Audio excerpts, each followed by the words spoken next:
हिंगणे इथं सूरज ढोले पाटील यांचा भव्य नागरी सत्कार। एमपीएससीत राज्यात 4था क्रमांक।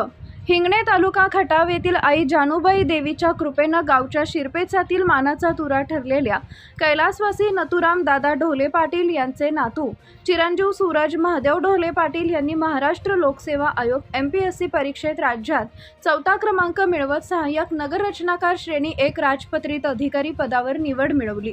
या उल्लेखनीय यशाबद्दल हिंगणे गावात त्यांचा भव्य नागरी सत्कार समारंभ उत्साहात पार पडला। या कार्यक्रमाचे अध्यक्षपदी सुरेश माळवे डीवायएसपी उत्पादन शुल्क यांनी भूषवले। प्रमुख उपस्थित घनश्याम सोनवणे पोलीस निरीक्षक वडूज, जालिंदर पळे पोलीस निरीक्षक पुणे, डॉक्टर सौ योगिता ढोले खाडे नायब तहसीलदार मान, सौ मेघा ढोले खाडे सहाय्यक कर आयुक्त कोल्हापूर, मनीषा खाडे डीवायएसपी, माधवराव शिंदे डीवायएसपी, महेश खाडे कार्यकारी अभियंता सार्वजनिक बांधकाम विभाग पुणे, अरुणजी खरमाटे अध्यक्ष महाराष्ट्र राज्य आरोग्य संघटना, अभयसिंह जगताप युवा नेते राष्ट्रवादी शरदचंद्र पवार गट तसेच धनंजय चव्हाण सातारा जिल्हा परिषद सदस्य आदी मान्यवरांची उपस्थिती होती। यावेळी मान्यवरांच्या हस्ते सूरज ढोले पाटील यांचा सत्कार करण्यात आला। उपस्थितांनी त्यांच्या यशाचं कौतुक करत भावी वाटचालीस शुभेच्छा दिल्या। तसेच नवनियुक्त व पदोन्नती मिळालेल्या होतकरू तरुणांचाही सन्मान करण्यात आला। यामध्ये Akash Khade Serum Institute of India सहाय्यक व्यवस्थापक, बापूराव ओंबासे पीएसआय व दिलीप सानोप उत्पादन शुल्क पीएसआय यांचा समावेश होता। कार्यक्रमाचे प्रास्ताविक प्राध्यापक मल्हारी साबळे यांनी केले। सूत्रसंचालन विकास काळे यांनी केले। कार्यक्रमास हिंगणे गावचे सरपंच, उपसरपंच, विकास सेवा सोसायटीचे पदाधिकारी तसेच शैक्षणिक, सामाजिक व राजकीय क्षेत्रातील मान्यवर आणि ग्रामस्थ मोठ्या संख्येने उपस्थित होते। सर्वांनी सूरज ढोले पाटील यांना पुढील कारकिर्दीसाठी भरभरून शुभेच्छा दिल्या। डीएसपी न्यूज लाईव्ह वडूज प्रतिनिधी विकास काळे। सूरजच्या या अभिनंदन सोहळ्यासाठी किंवा कौतुक सोहळ्यासाठी, त्याचबरोबर त्याला सदिच्छा आणि शुभाशीर्वाद देण्यासाठी आयोजित केलेले छोटेखानी परंतु अत्यंत महत्त्वपूर्ण कार्यक्रमाकरिता जन्मलेले सर्व सन्माननीय व्यासपीठावरील अतिथी, त्याचबरोबर समोरचे सर्व स्नेहीजन, म्हणजे हा सर्व कौटुंबिक सोहळा आप्तसुखियांचा सोहळा आहे। कारण हा एक खूप आनंदी क्षण आहे। सूरजने जे यश मिळवलंय ते यश खूप शब्दाच्या पलीकडे म्हणजे शब्दातीत आहे। खरोखर इतरांसाठी ते प्रेरणादायी आहे। कारण पहिल्या टॉप 10 मधून त्यांनी पोस्ट काढलेली आहे एमपीएससी, ते पण श्रेणी अ। मला वाटतंय कुठलंही हे इतरांसाठी खूप प्रेरणादायी आहे। जे मुलं यशाच्या रांगेत आहेत किंवा जे आता एमपीएससी यूपीएससीची तयारी करत आहेत त्यांसाठी हे खूप एक आदर्शवत असं उदाहरण आहे किंवा एक मिसाईल सूरजने घालून दिलेले आहे। हे यश हे सूरजने माझ्या अगोदरच्या वक्त्याने खूप छान प्रकारे मनोगत व्यक्त केलंय। त्यांनी सांगितलं की हे आत्मसन्मान ठेवू नये, म्हणजे त्याचा अर्थ त्यांनी सांगितलं की हे यशावरती सूरजने थांबू नये आणि निश्चित खात्री आहे की तो थांबणार नाही। कुठलंही यश मिळवणं हे कठीण नसतं। एखाद्या गोष्टीचा सातत्याने ध्यास घेतला, परिश्रम घेतले, मेहनत घेतली, जिद्द चिकाटी असेल, एकाग्रता असेल तर यश निश्चित मिळतं। जगातली कुठलीच परीक्षा अवघड नाही, फक्त आपण त्यात किती झुकून देऊन अभ्यास करतो। अभ्यासाशिवाय पर्याय नसतो। अभ्यास त्या गोष्टीचा किती ध्यास घेऊन करतो त्याच्यावरती यश अवलंबून असतं। तसंच सूरजने लो एम इज काय म्हणतात, तर कोणी प्रत्येकाने यश हे मोठं ठेवलं पाहिजे आणि ते साध्य करण्यासाठी सतत प्रयत्नशील राहिलं पाहिजे। सूरजने मिळवलेले यश हे गावाच्या शिरपेचात रोवलेला एक तुरा, म्हणजे गावासाठी एक शिरपेचच आहे। मॅडमने सांगितल्याप्रमाणे त्याची ओळख, गावाची ओळख, त्याचं इथून पुढे असलेल्या गावाशी ऋणानुबंध, गावाशी इतर नातेवाईकाशी जोडलेली नाळ ही खूप महत्त्वपूर्ण ठरणार आहे। कुठलंही यश किंवा कुठलंही पद ज्यावेळेस आपण धारण करतो त्यावेळेस ते मला वाटतं ते एक साधन असतं, साध्य नसतं जनसेवेचं, किंवा ज्याच्या घरचे संस्कार चांगले असतात, कोण कुठल्या गावातून, कुठल्या कुटुंबातून, कुठल्या पारिवारिक संस्कारातून किंवा एखाद्या कुटुंबाला आध्यात्मिक किनारा जर असेल तर तो व्यक्ती वाईट वाघ म्हणला तरी वागत नाही। त्याच्या हातून अनाहूतपणे एखादी चूक जर झाली, त्याला त्या गोष्टीचं ज्यावेळेस रात्री झोपताना जर रिग्रेट झालं तर तो आणखी 99 कामे चांगले करण्याचा प्रयत्न करतो, म्हणजे तो एक जन आशीर्वाद मिळवतो। सुरतच्या बाबतीत सांगायचं झालं तर त्याचं हे यश खरोखरच फार कौतुकास्पद आहे. नोकरी करणाऱ्यापेक्षा नोकरी देणारा पाल्य निर्माण करणं हे पण सध्या काळाची गरज आहे. कुठल्याही यशानंतर तो व्यक्ती कसा वागतो हे सर्वात अगोदर त्याच्या कुटुंबातील संस्कार, नंतर त्याच्या शाळा म्हणजे त्याचे गुरुजन आणि त्याचं वाचन किंवा तुझ्या परिसर, ह्या गोष्टी फार त्याच्यावरती महत्वाचा फॅक्टर करतात. माणसाचं चांगुलपणे त्याच्या वागण्यात असतं. माझ्या अगोदरच्या एका वक्त्यांनी सांगितलं की मला एक पोलीस आयुक्त होते, मी संभाजीनगरला म्हणजे औरंगाबादला असताना. ते मला नेहमी म्हणायचे की कायदा हा माणसासाठी आहे, माणूस कायद्यासाठी नाही. म्हणजे फ्लेक्झिबिलिटी असते. मग आपण काम करताना जनहित किंवा आपल्याकडच्या समोरचा आलाय त्याच्या चेहऱ्यावरचं हसू आणि समाधान हेच आपल्यासाठी सर्वात मोठी संपत्ती असते. काय मिळवलं यापेक्षा काय दिलं, क्या पाया इससे क्या अर्पण किया, हे महत्वपूर्ण आहे. तुम्ही भले एखाद्या यात्रेत जाऊन कुठलं देवदर्शन करू नका, पण तुमचं कर्तव्य तुम्ही किती प्रामाणिकपणे करताय याच्यावरच तुमच्या आयुष्याची संचय किंवा पुण्य संचित आहे. देव हा माणसामध्ये आहे. देव हा हृदयात किंवा जळीस्थळी काष्टी पाशाने ठाई ठाई वसलेला आहे. तर तुम्ही तुमच्या वागण्यातला चांगुलपणा जर ठेवला तर खूप मला वाटते कामाची एक वेगळी ओळख निर्माण होती, कामाचा एक ठसा उमटतो. गुलाबाप्रमाणे राहणं देखील आवश्यक असतं. चांगल्याला जसं गुलाबाचं फूल आणि वाईटाला काटे बोसतात तसं प्रशासकीय सेवेमध्ये असणं गरजेचं असतं. त्याचबरोबर वाल्याचा वाल्मिकी कसा होईल हे पण गरजेचं असतं.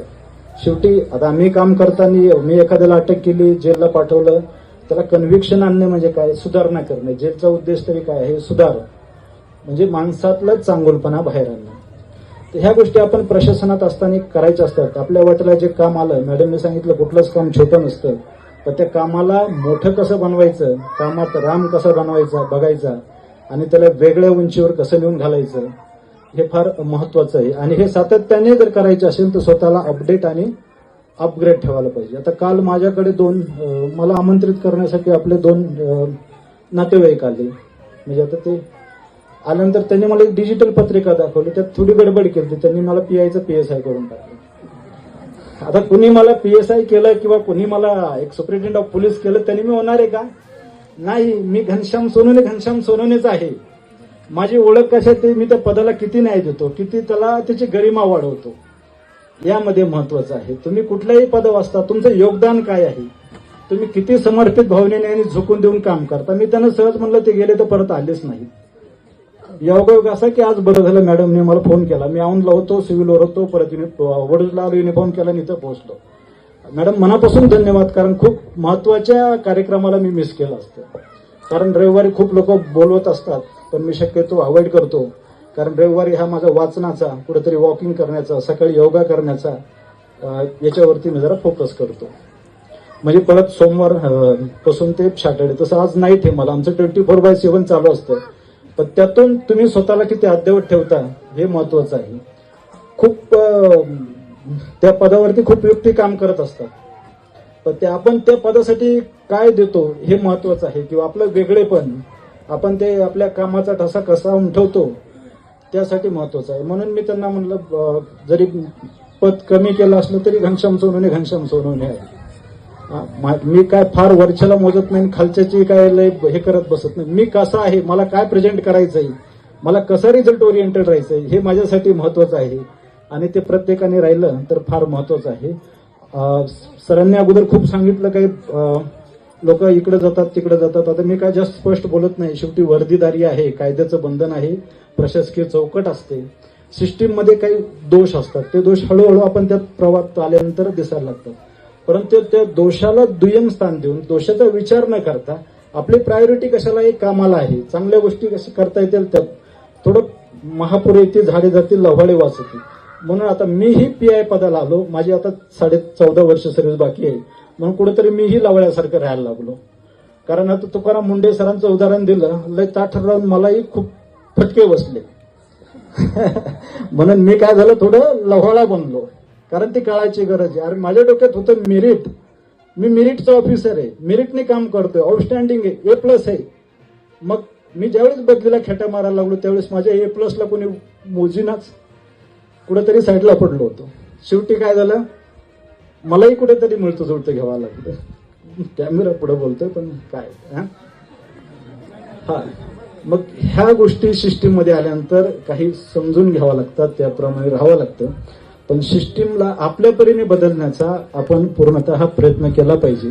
सिस्टीममध्ये काही दोष असतात, त्या दोषाचा विचार न करता चांगल्या गोष्टी कशा आहेत आणि आपण त्यातून आपल्याला आवड असलेली एक सामाजिक सेवा, समाजसेवा आणि प्रशासकीय कौशल्य याची सांगड घालून कसं चांगलं काम करू यासाठी आपण सतत सातत्याने त्याचा ध्यास घेतला पाहिजे, प्रयत्नरत राहिलं पाहिजे.